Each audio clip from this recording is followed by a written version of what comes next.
Hey guys, welcome to my channel.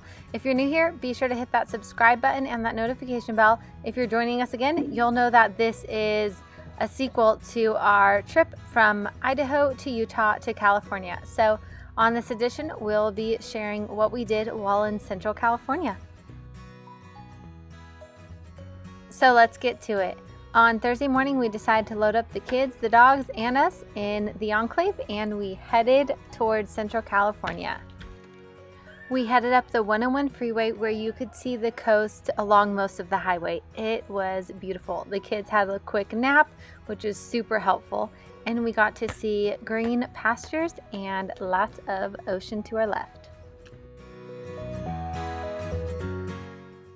We landed in Solvang, which is a city in Southern California's Santa Ynez Valley, and it's known for its Danish style architecture and many wineries.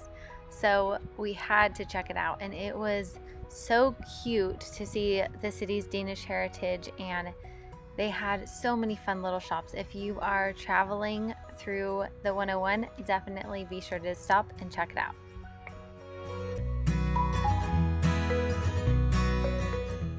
After a 3-hour drive from Orange County to Pismo Beach, we finally had landed, and first things first, we headed to the beach. Since it was nearly sunset when we arrived, we decided to save our adventures for the next day. We headed to Arroyo Grande and saw the swinging bridge. It's a super popular landmark because during the raining seasons, you can actually walk across the bridge and view the trickling Arroyo Grande Creek beneath it. So one of the fun facts we learned about this bridge is that this swinging bridge was originally constructed in 1875 by Newton Short and the Short family, whose land was actually divided by the creek below it. So it was built without those side railings on it. So for a while, there were absolutely no railings.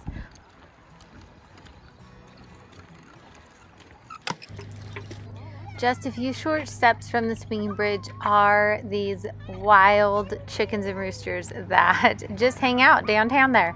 The kids absolutely love animals, so they were so thrilled to see some chickens running loose.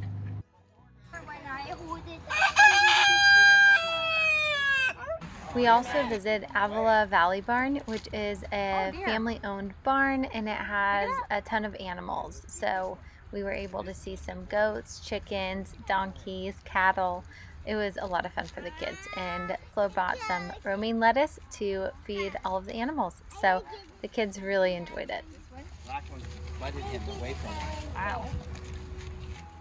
Try over here, Matthew. There's the chicken. Chicken.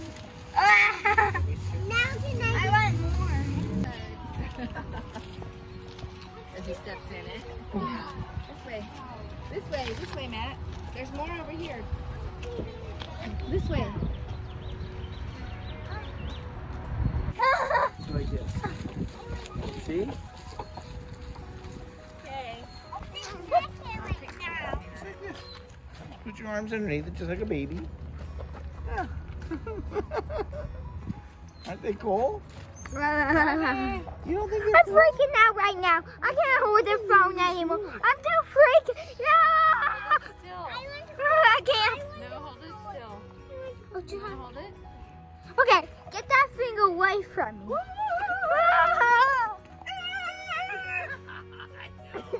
You're the baby you want. You don't want to hold it? I want to get that Just hug it. Hug it. There you go. Oh, so sweet. He's a nice chicken, huh? I love the chicken. After that, we checked out Avila Beach, which is so pretty. If you haven't checked it out, you can actually drive on this pier and you just see these mountains of just greenery, and it was so windy but so beautiful. Up next, we visited one of the largest monarch butterfly colonies in North America at the Pismo Beach Butterfly Grove, where thousands of butterflies visit each year.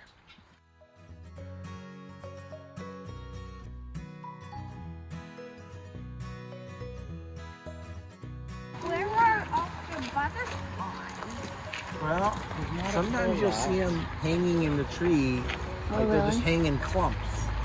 Like I was like, where are they? And Flo's like, right there. I'm like, where? She's like, right there. I go, oh, nice. They like hanging in clumps, but most of them are gone. It was a little cold out and a little early in the season, so we didn't get to see as many butterflies as we were hoping, but it was still a special treat.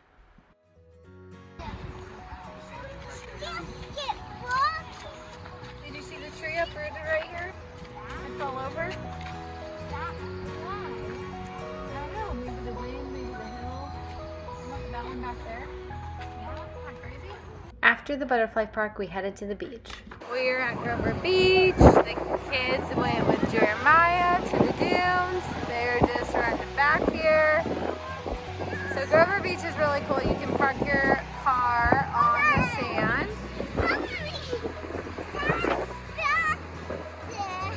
And then on these dunes you can go and you can dune buggy, rent ATVs, all those things, and it stretches for miles along the coast. And of course, no beach trip is complete without a little bit of sandcastle building and a little bit of sandcastle destroying. You're just building a house? Yeah. Fun. No. Need help? No, it's okay. Look at my messy car. I don't know how I can do this. Maybe I can do that one. Like we went to the beach or something. We go down the beach. While our trip through Utah and California was definitely sweet, it had to come to an end because we had to head back home to Idaho. So road tripping isn't all it's cracked up to be. Our dog got hurt because, yeah, they jumped and she tweaked her leg, and Matthew ended up getting car sick on the way back, and it was an adventure. So Jeremiah is in Starbucks taking GGP. The dogs just went out for a quick walk to use the restroom. We stop about every 2 to 6 hours or so. I think this was about 3 until we got out. So we left at, what time did we leave? We left at 6 a.m. and we are on our way back to Boise. We got our cooler here in the back, strawberries, fruit veggies.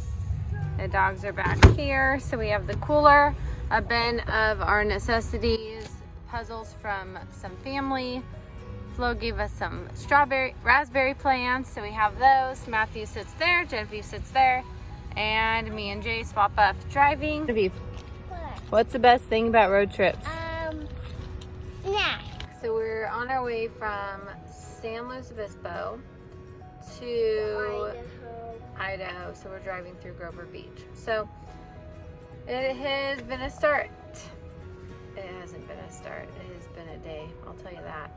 It is now 2 o'clock on a Sunday, and we were supposed to be in Idaho around 7, and we will not get there until probably 9 or 10 because this trip is taking forever. So one thing that we did realize is after this road trip, one of the reasons we took it is because we wanted to RV full time, or we wanted to potentially RV full time. So we had put a deposit down on a 5th wheel, and we were looking at trucks. But after this trip, driving from Idaho to Utah to California to northern central California, and then back to Nevada through Oregon, and then we'll be in Idaho, we realized that we probably want a Class C or Class A, because I think all of us crammed in a truck would just be too much. And we like stopping a lot during the way, checking out places, getting out, finding parking easily, and a Class C I feel like would be able to do that a lot easier than a 18-foot truck plus a 45-foot trailer that we were looking at. Might be a little too big. We made it back to home, and it smells like spring flowers here. It smells so much better. Ah, I love California, but it's nice to have a house. And it is so nice to be back home. It feels like, it smells like lilies here. And it's less humid. It's still tiny humid, but it's less humid. But you guys, it is so nice to be back home. We just trekked a 15-hour drive straight through. That includes the mini stops that the kids had to take to use the restroom. But oh my gosh, it is so nice. We considered selling our house and going RVing full time, but it's just so nice to have a house and just a place to call your own. If you wonder how we travel with dogs and stay in hotels, be sure to check out one of our other videos. And if you want to see us get this SUV stuck on the beach, be sure to check out that video as well. See you guys soon.